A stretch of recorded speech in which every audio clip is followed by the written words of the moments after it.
오늘 우리가 함께 나눌 말씀, 요한복음 14장 말씀은 우리에게 너무나 친숙한 말씀 중 하나입니다.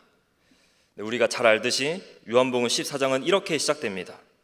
너희는 마음에 근심하지 말라. 하나님을 믿으니 또 나를 믿으라 라고 시작되고 있습니다. 우리가 평소에 이 익숙한 말씀을 읽을 때마다 참 따뜻하고 평온한 분위기를 상상하곤 합니다. 마치 잔잔한 갈릴리 호숫가에서 따스한 햇살을 받으면서 제자들을 잘 다독여 주시는 예수님의 부드러운 음성처럼 느끼기가 쉽습니다. 여러분, 그런데 예수님의 이 말씀이 실제로 선포되던 현장은 절대로 평화로운 현장이 아니었습니다. 이 말씀은 예수님이 십자가를 지시기 바로 전날 밤 예수님과 제자들이 마가의 다락방에 모여있을 때 주셨던 말씀이었습니다. 그때 마가의 다락방 분위기는 제자들에게 있어서 그야말로 엄청난 혼돈과 두려움, 그리고 절망 그 자체인 상황이었습니다. 그래서 지금 이 시간 우리 모두가 이때 당시 제자들의 입장이 되어서 그날 밤 마가의 다락방의 상황을 같이 상상해 봤으면 좋겠습니다. 여러분, 지금 이들은 예수님을 위해서 정말 모든 걸 버린 사람들이었습니다.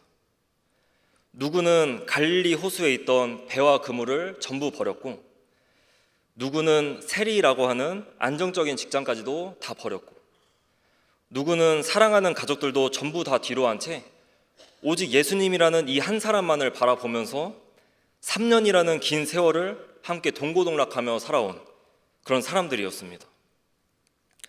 그리고 이들은 자신의 모든 걸 버린 채 따르고 있던 이 예수님께서 곧 예루살렘에서 로마 제국을 완전히 물리치고 우리 이스라엘을 구원해 주실 영광의 왕이 될 거라는 것을 믿고 있었습니다.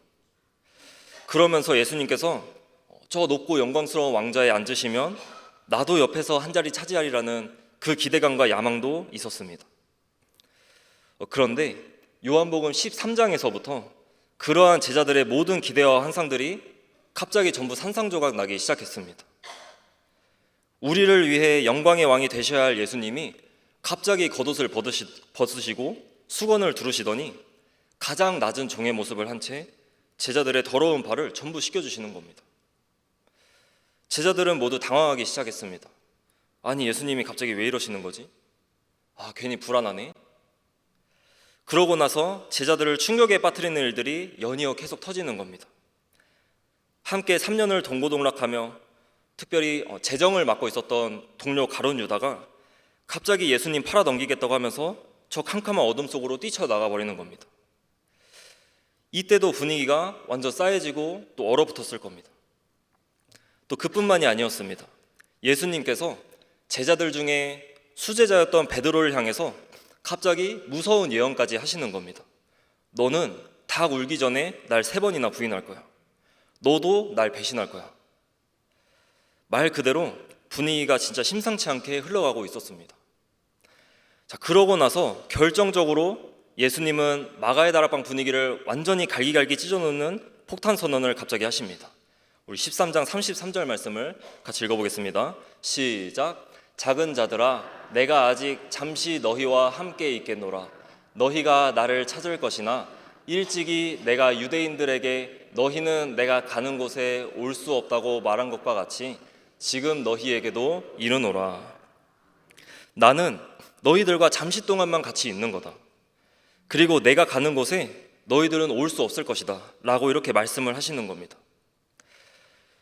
지금 내 인생 전부를 걸고 따랐던 나의 스승님이 나를 이 거칠고 적대적인 세상 한복판에 홀로 남겨둔 채 홀로 떠나버리시겠다는 그런 슬픈 선언이었습니다. 이 말을 듣고 베드로가 얼마나 다급하고 두려웠으면 예수님, 도대체 어디로 가시겠다는 겁니까? 내가 예수님 위해서 목숨도 버릴 테니까 제발 좀 알려주세요 라고 하면서 절규를 하기도 했습니다. 자, 이와 같이 나의 스승님이 떠난다는 그 상실감, 또 믿었던 동료의 갑작스러운 배신, 또 내가 스승을 배신할 거라는 엄청난 죄책감, 그리고 이제 우리는 그 세상에 고아처럼 버려질 거라는 그 깊은 두려움과 공포가 지금 이 마가의 다락방 전체를 짓누르고 있는 그런 상황이었던 겁니다. 자, 오늘 살펴볼 요한복음 14장 말씀은 바로 이러한 상황 속에서 제자들에게 주셨던 예수님의 말씀이었습니다. 여러분, 이 상황에서 어떤 말씀이 가장 위로가 되는 말씀이었을까요? 제자들은 무슨 말씀을 듣고 싶었을까요? 아마 이런 말씀이었을 겁니다. 그래, 내가 너희들을 절대로 떠나지 않을게. 끝까지 너희들 옆에 있을 테니까 이제 그만 걱정하렴. 아마 이런 말씀이 가장 필요해 보였습니다. 자, 그런데 그 숨막히는 상황 속에서 오늘 본문에 보니까 예수님이 이렇게 말씀하시는 겁니다. 너희들 마음에 근심하지 마. 내가 떠나긴 떠날 건데 내가 떠나는 건 너희를 버리는 게 아니라 너희를 위해 거처를 예비하러 가는 것뿐이야 라고 이렇게 말씀하신 겁니다. 여러분, 혹시 이 말씀을 듣고 어떤 마음이 드시나요? 지금 제자들의 입장이 되어 생각해 봤을 때 이 말씀이 지금 상황에서 최고의 위로의 말씀으로 딱 다가오시나요? 아니면 이게 대체 무슨 말씀이지? 왜 이 말씀을 하신 거지? 라는 생각이 혹시 드시나요? 오늘 이 시대를 살아가는 저와 여러분들에게 우리를 떠나서 거처를 예비하러 간다라는 이 예수님의 말씀은 조금은 낯설게 들릴 수도 있습니다. 우리 예수님이 저 천국에 가셔서 우리가 살 아파트를 건축하러 가신다는 뜻인 건가? 라고 생각하기가 쉽습니다. 그리고 하필 왜 이 상황에서, 이 두렵고 정말 떨리는 상황에서 왜 이 말씀을 하신 걸까 하는 생각도 우리 모두가 들게 될 겁니다. 자, 그렇다면 도대체 이 말씀 속에 어떤 비밀이 숨겨져 있었던 걸까 하는 겁니다. 오늘은 말씀의 시간을 통해서 이거에 대해 함께 알아가 보려고 합니다. 자, 이 말씀에 담긴 예수님의 마음을 제대로 이해하기 위해서는 먼저 2000년 전 유대인들의 결혼 풍습에 대해서 우리가 잘 알아야 됩니다. 여러분, 그때 당시 유대인의 결혼 문화가 있었는데 유대인의 결혼식은 지금 우리들과 같이 하루 만에 끝나는 그런 행사가 아니었습니다. 유대인 결혼식은 굉장히 긴 시간을 두고 크게 5가지의 단계로 진행이 되었습니다. 그래서 제가 이 5가지의 단계를 하나씩 천천히 설명을 드릴 테니까 여러분 머릿속으로 유대인들의 결혼 과정, 그때 당시의 결혼 과정을 천천히 잘 그려보시고 잘 떠올려 보셨으면 좋겠습니다. 자, 첫 번째 단계는 남자가 지창금을 들고 여자의 집으로 찾아갔습니다. 그때 당시 유대 사회에서 한 가정의 딸은 아주 소중한 노동력이자 가정의 자산이었다고 할 수 있습니다. 그래서 한 남자가 자신의 사랑하는 여자를 아내로 데려오려면 절대로 빈손으로 갈 수가 없었습니다. 그 여자의 아버지에게 엄청난 금액을 지창금으로 지불하고 그 여자를 합법적으로 사서 딱 데려와야 했습니다. 그리고 남자가 챙긴 이 지창금의 크기가 곧 이 여자에 대한 남자의 사랑의 크기를 보여주는 것이었고, 또 지창금의 크기가 이 여자의 가치를 증명해 주는 것이었습니다. 그래서 남자는 자신이 사랑하는 만큼 넉넉하게 지창금을 챙겨서 이 여자의 집으로 찾아갔고, 여자는 나를 이토록 비싼 값을 주고 데려가겠다는 그 남자의 모습을 보면서 이 남자가 나를 얼마나 사랑하는지, 내가 얼마나 사랑받고 있는지를 확인할 수 있었습니다. 자, 이렇게 지창금을 넉넉히 챙겨서 자기가 사랑하는 여자의 집을 찾아가는 것, 이것이 유대 결혼의 시작이었습니다. 자, 두 번째 단계는 남자가 여자에게 포도주 잔을 건네면서 혼인 서약을 맺었습니다. 남자가 여자의 아버지와 지창금 합의가 딱 끝나면 남자는 드디어 여자와 마주 앉게 되었습니다. 그때 포도주 잔을 여자에게 건네면서 이렇게 고백했습니다. 이 잔을 마심으로 나와 혼인 서약을 맺어주고 내 아내가 되어주십시오 라고 고백했습니다. 이때 여자가 그 사랑의 고백을 받아들이고 이 잔을 받아 마시면 두 사람의 약혼이 그 순간에 바로 성사가 되었습니다. 그 순간에 이 둘이 바로 부부가 되는 것이었습니다.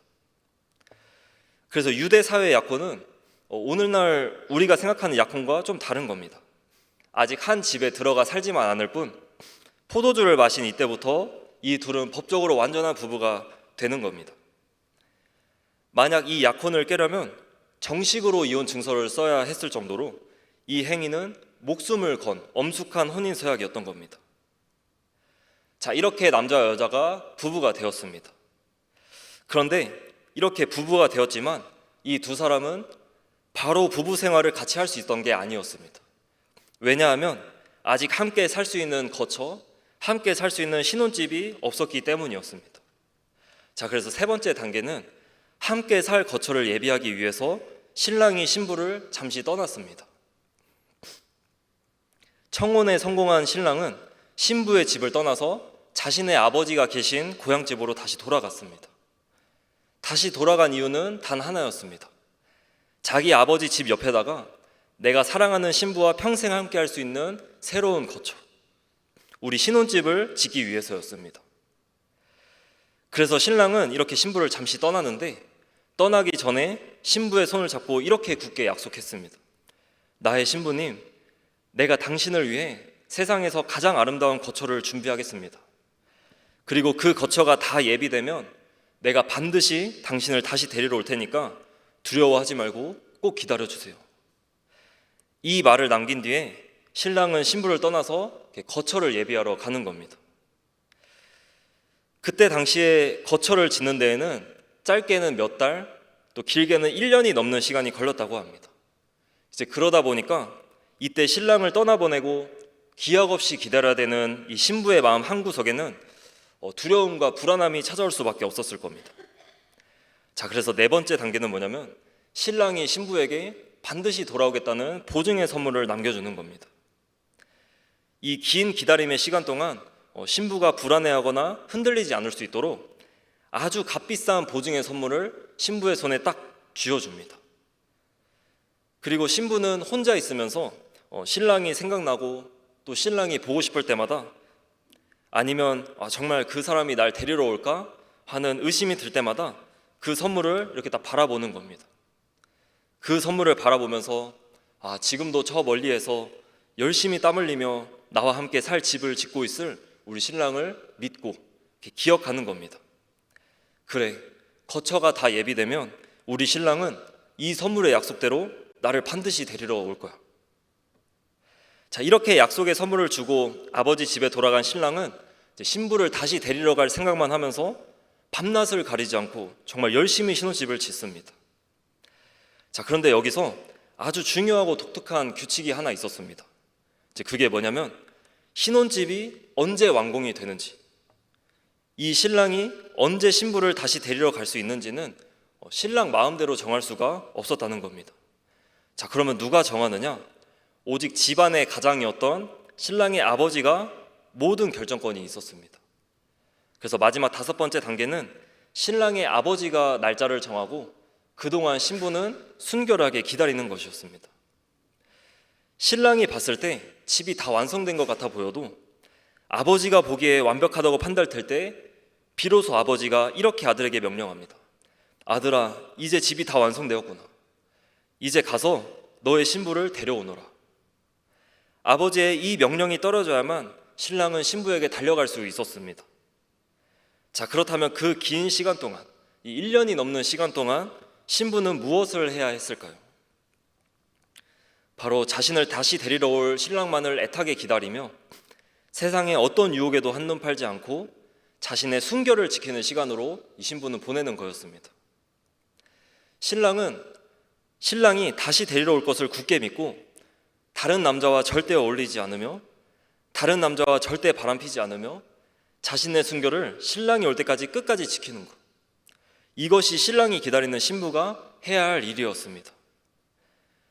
그리고 마침내 신랑의 아버지의 허락이 떨어져서 신랑이 신부를 다시 데리러 오면 거대한 혼인잔치가 열리고 그때부터 이들의 아름답고 영원한 동행이 시작되는 거였습니다. 자, 이 5가지의 단계가 바로 2000년 전 유대인들, 이제 그때 당시의 결혼 풍습이었다고 할 수 있습니다. 사랑하는 성도 여러분, 이제 이러한 유대인 결혼 풍습을 다 기억한 채로 다시 요한복음 14장, 우리 마가의 다락방으로 함께 돌아왔으면 좋겠습니다. 여러분, 왜 예수님께서 거처를 예비하러 간다는 그 말씀, 이 말씀을 이 상황에서 꺼내신 건지 혹시 깨달아지시나요? 예수님의 이 한마디 말씀은 두려움에 떨고 있는 제자들에게 그냥 하신 말씀이 아니었습니다. 이 말씀은 우리의 신랑 되신 예수님께서 신부인 자기 제자들에게, 또 교회들에게, 그리고 저와 여러분들에게 주시는 우주에서 가장 위대하고 아름다운 청혼의 말씀이었다는 것을 우리 모두가 알 수 있는 겁니다. 자, 그래서 이 5가지 단계들을 우리 하나님의 구원 사건에 맞추어서 하나하나 다시 되짚어 보도록 하겠습니다. 자, 첫 번째로 예수님께서 저와 여러분을 신부로 맞이하기 위해서 자신의 생명이라는 지창금을 들고 우리들의 집인 이 땅으로 찾아오셨습니다. 여러분, 만왕의 왕이시며 창조주이신 우리 예수님께서 하늘 영광을 다 버리시고 이 낮고 비천한 땅으로 저와 여러분들의 집인 이 세상으로 친히 찾아오셨습니다. 여러분, 왜 오셨습니까? 죄와 사망의 노예가 되어버린 저와 여러분들을 자신의 신부로 맞이하기 위해서 직접 찾아오신 겁니다. 그런데 죄의 권세 아래 단단히 묶여있는 우리를 합법적으로 빼오기 위해서는 엄청난 지창금이 필요했습니다. 성경에서 죄의 삭은 사망이라고 선언하고 있습니다. 우리가 지은 죄의 값은 오직 생명으로만 치룰 수 있었던 겁니다. 그래서 예수님께서 세상의 금이나 은으로 우리를 사지 않으셨습니다. 우리 베드로전서 1장 18절과 19절을 함께 읽어보겠습니다. 시작. 너희가 알거니와 너희 조상이 물려준 헛된 행실에서 대속함을 받은 것은 은이나 금같이 없어질 것으로 된 것이 아니요 오직 흠없고 점없는 어린 양 같은 그리스도의 보배로운 피로 된 것이니라. 아멘. 예수님은 십자가에서 자신의 온몸을 찢으시고 또 마지막 남은 물과 피 한 방울까지 남김없이 다 쏟아내심으로, 즉 자신의 생명을 지창금으로 우리에게 지불해 주신 겁니다. 앞서 살펴본 것처럼 지창금의 크기가 곧 신부를 얼마나 사랑하는지를 보여주고 우리 신부들의 가치를 증명하는 거라고 했습니다. 저와 여러분들은 우주를 창조하신 예수님께서 자신의 목숨을 바쳐 사신 엄청난 존재들, 너무나 가치 있는 존재들인 겁니다. 하나님께서는 저와 여러분을 그렇게 존귀한 신부로 여기시는 겁니다. 자, 그리고 두 번째로 예수님께서 마가의 다락방에서 포도주 잔을 건네시며 우리와 혼인 서약을 맺으셨습니다. 예수님이 마가의 다락방에서 제자들과 마주 앉으셨습니다. 그리고 포도주 잔을 들고 제자들에게 건네시면서 이렇게 말씀하셨습니다. 우리 누가복음 22장 20절 말씀 함께 읽겠습니다. 시작.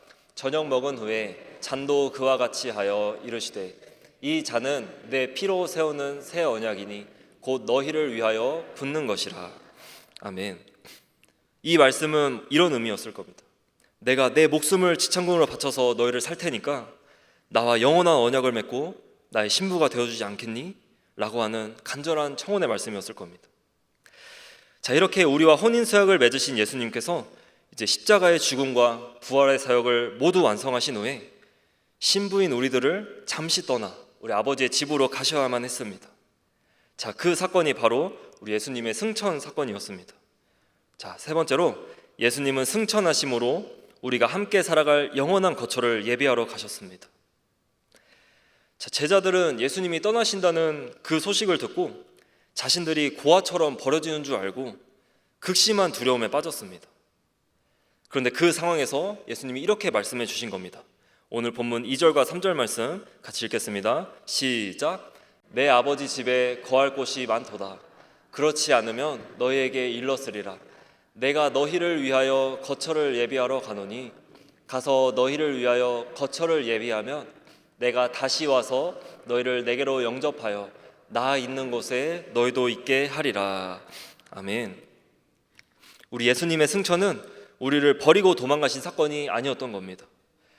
우리와 영원히 함께 살 거처, 우리와 영원히 함께 살 신혼집, 슬픔도 눈물도 사망도 없는 그 새 하늘과 새 땅을 준비하기 위해서 우리 아버지 하나님의 집으로 잠시 떠나신 사건인 겁니다. 신랑이신 예수님께서 거처를 완벽하게 예비하면 신부인 저와 여러분들을 반드시 다시 데리러 오실 것입니다. 자, 그것이 바로 저와 여러분이 믿는 우리 예수님의 재림 사건인 겁니다. 자, 네 번째로 예수님은 저와 여러분을 꼭 데리러 오겠다는 보증의 선물을 하나 남겨주셨습니다. 예수님이 거처를 예비하러 하늘로 가신 동안에 이 땅에 홀로 남겨진 신부인 우리 교회들은 필연적으로 고난을 마주할 수밖에 없었습니다. 세상에 핍박과 환난이 있었을 것이고 또 하나님을 향한 끊임없는 의심과 고독감이 우리를 흔들어 놓는 겁니다.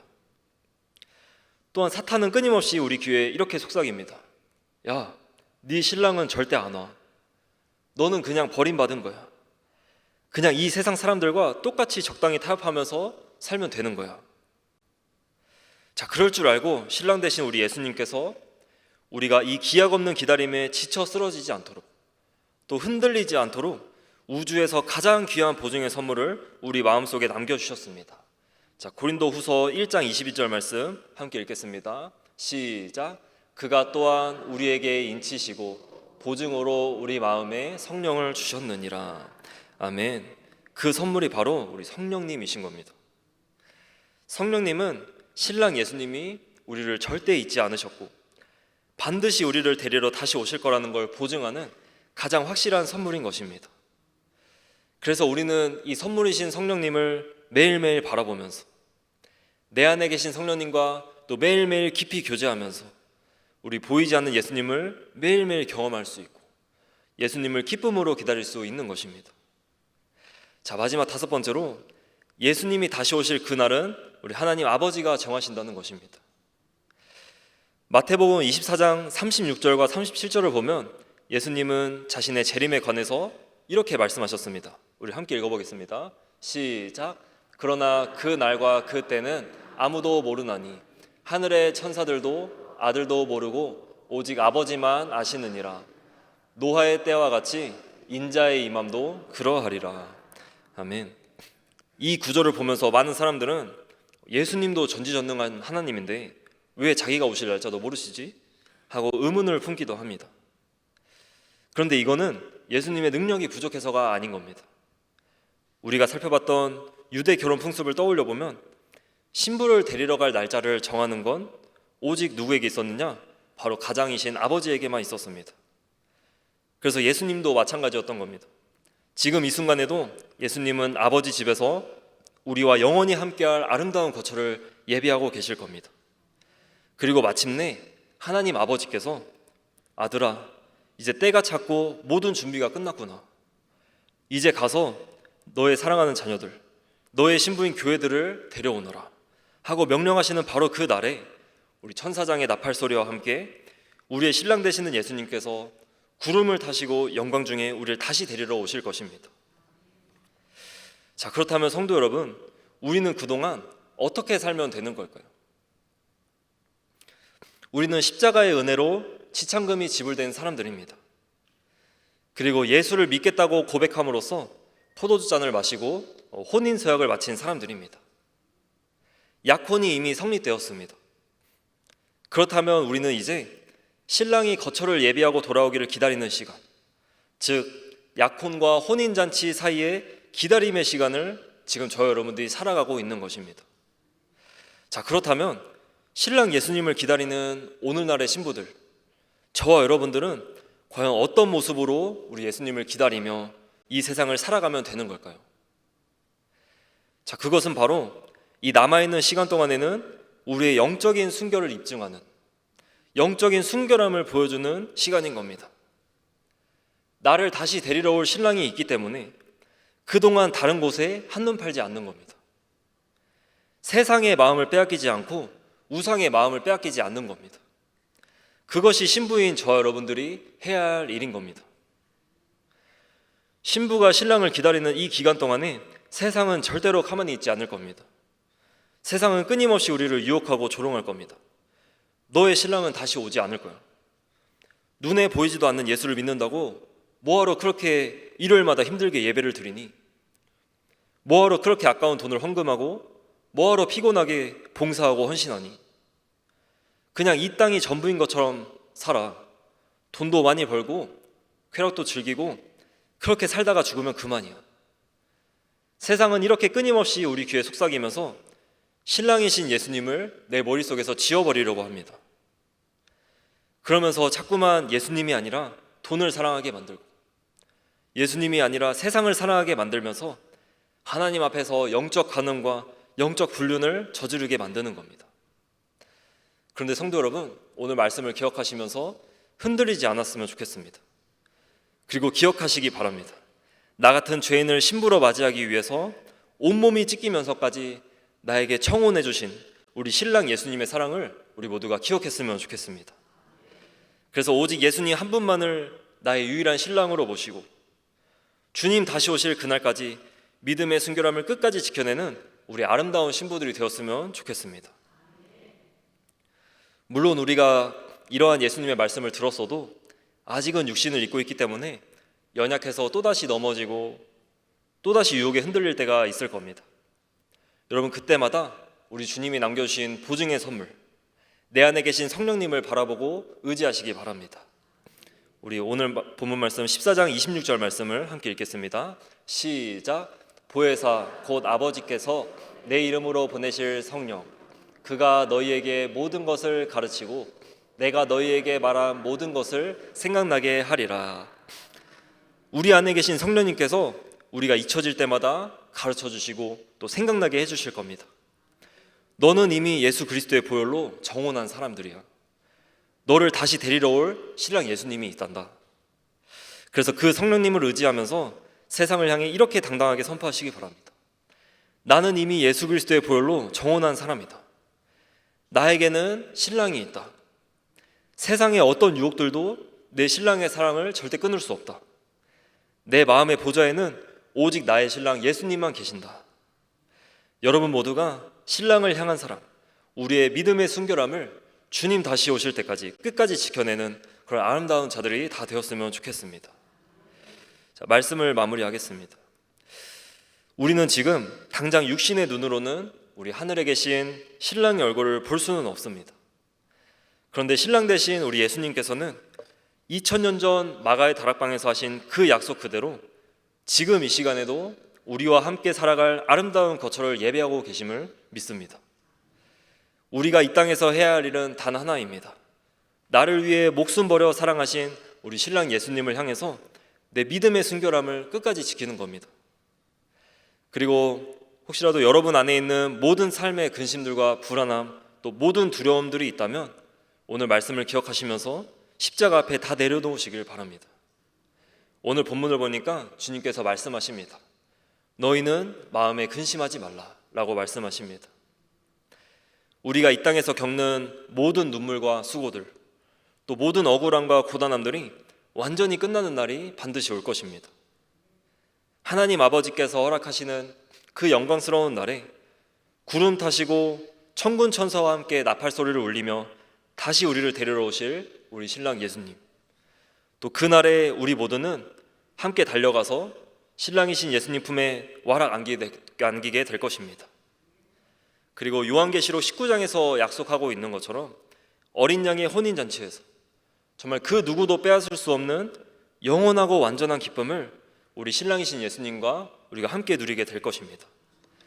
그 영광의 날을 우리가 가슴에 품고 우리 남은 기간 동안 우리 예수님 한 분만을 뜨겁게 사랑하는 저와 여러분들이 되었으면 좋겠습니다.